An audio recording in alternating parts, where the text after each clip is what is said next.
Midnight silence blanketed Fort Bragg on February 17, 1970. Suddenly, military police were summoned to a small family home.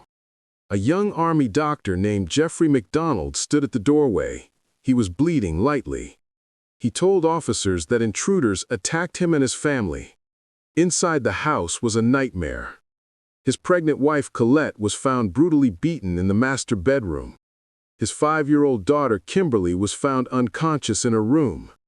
His 2-year-old daughter Kristen was found dead in her crib.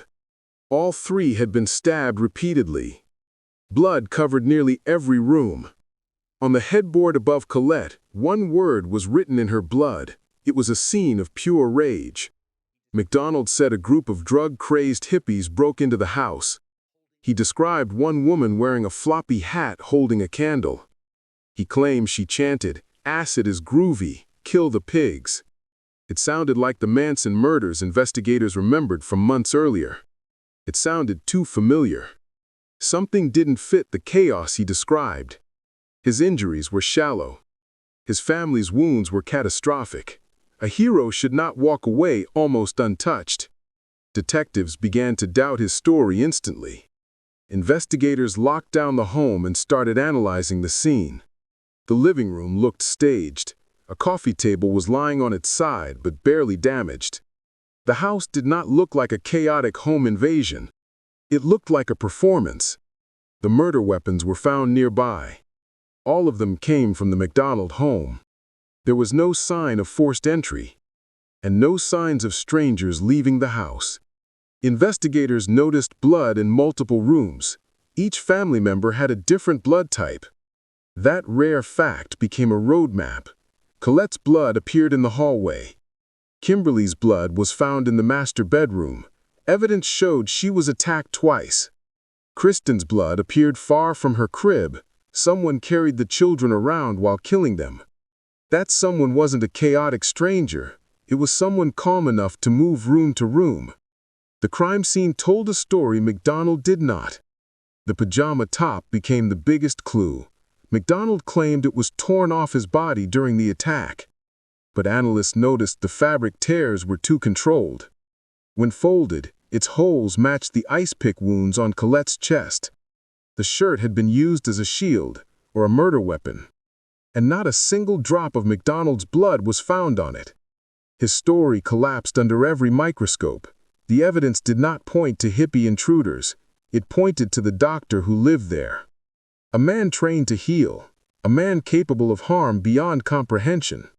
Despite overwhelming forensic evidence, the Army did not charge MacDonald immediately. He returned to public life like a free man. He gave TV interviews describing himself as a victim. He wrote letters claiming injustice. He even appeared on national talk shows. He painted himself as the only survivor of a brutal home invasion. Millions believed him. But investigators never stopped pulling at loose threads. In 1979, nearly a decade later, federal prosecutors took him to trial. The prosecution reconstructed the entire night. They showed the staged living room. They revealed the pajama top evidence. They showed how each blow and stab wound connected. They explained how only one person could move room to room freely.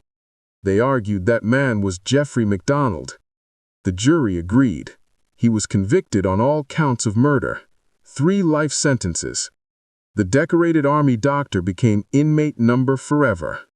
But even in chains, MacDonald kept denying everything. He claimed investigators framed him. He filed appeal after appeal.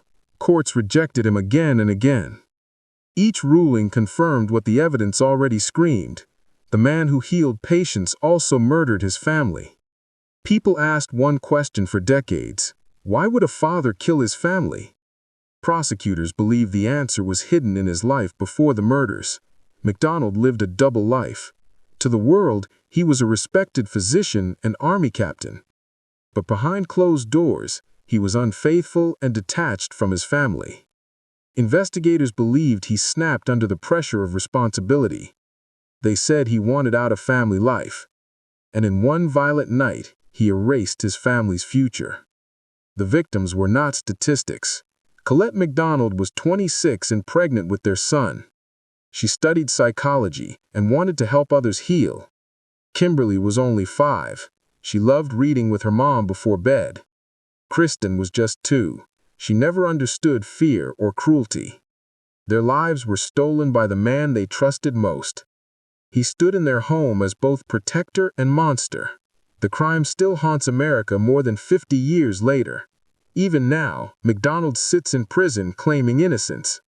He says the justice system failed him, but the evidence never changed. The blood, the fibers, the lies, all arrows pointed at him. For investigators, the case was heartbreaking. They wanted justice for a mother and her children. They wanted truth to speak louder than lies, and in the end, it did. Colette loved her family with her whole heart. Kimberly deserved a lifetime of bedtime stories. Kristen deserved to grow up without fear. They all deserved to live. Instead, their home became a crime scene. Their father became their killer, and their story became a warning. Evil doesn't always break in. Sometimes it already has a key. This was Jeffrey MacDonald, the doctor who murdered his family. Patient Nexus. True stories, real crimes, human deception.